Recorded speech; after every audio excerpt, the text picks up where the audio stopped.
ప్రస్తుతం ప్రజలు జగన్మోహన్ రెడ్డి గతంలో 5 ఏళ్ల పాటు ఇచ్చిన నవరత్నాలను అయితే గుర్తు చేసుకోకూడదు అంటే ఏం చేయాలి? ఇది ఒక అతిపెద్ద టాస్క్ కూటమి ప్రభుత్వం ముందు. దీనికి నేరుగా రంగంలో దిగారు నారా చంద్రబాబు నాయుడు గారు ముఖ్యమంత్రి హోదాలో. అధికారంలోకి వచ్చి దాదాపు 10 నెలలు అవుతుంది.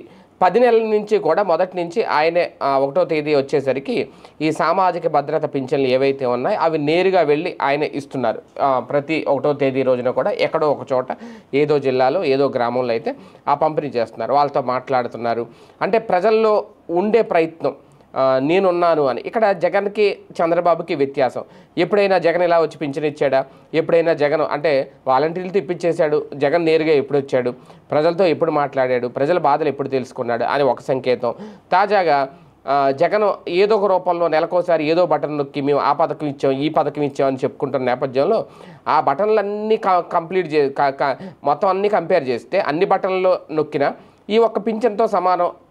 ఏడాదికి 48,000 రూపాయలు టెన్షన్గా 1వ తేదీని మేము ఇస్తున్నాం.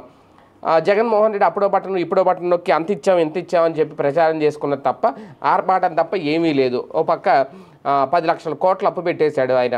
దానికి వడ్డీ కట్టుకోవడానికే ఇక్కడ పరిస్థితి ఇబ్బందికరంగా ఉంది. జీతాలు కూడా ప్రభుత్వ ఉద్యోగుల జీతాలు కూడా సరిగ్గా ఇవ్వలేకపోతున్నాం. కానీ పింఛన్లు మాత్రం టెన్షన్గా 1వ తేదీని తెచ్చి ఇచ్చేస్తున్నాం అని చెప్పే ప్రయత్నం. అంటే ఇక్కడ నిజంగా ఆ బటన్ల లెక్కకి దీనికి ఏమైనా సంబంధం ఉంటుందా? అక్కడ ఎన్ని పథకాలు నవరత్నాల రూపంలో ఎన్ని పథకాలు ఎంత లబ్ధి చేకూరేది ఒక కుటుంబానికి? ఆయన కూడా చివరి వరకు 3,000 రూపాయలు ఇచ్చారు. అంటే ఇంక ఎక్స్ట్రా పెంచింది వీళ్ళు 1,000 రూపాయలు మాత్రమే.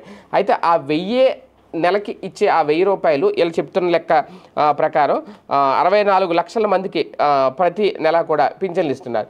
ఈ 64 లక్షల మందికి ఇచ్చే ఈ మనిషికి ఎక్స్ట్రా ఇచ్చే ఈ 1,000 రూపాయలతోటే మొత్తం అన్నీ కవర్ అయిపోతాయా అనేది ఒకటి. అలాగే ఇందులో ఈ సామాజిక భద్రత పింఛన్లు ఎవరెవరు ఉంటారు? వృద్ధులు ఉంటారు, వితంతువులు ఉంటారు, ఒంటరి మహిళలు ఉంటారు, పైగా వికలాంగులు ఉంటారు. ఇంతే కదా, వీళ్ళే కదా. కానీ వీళ్ళు చెప్పింది ఏంటి? 18 ఏళ్ళు దాటిన మహిళలందరికీ, అలాగే బీసీలకి ఎస్సీలకి 50 ఏళ్ళు దాటిన వాళ్ళకి కూడా పింఛన్లు ఇస్తారని చెప్పడం.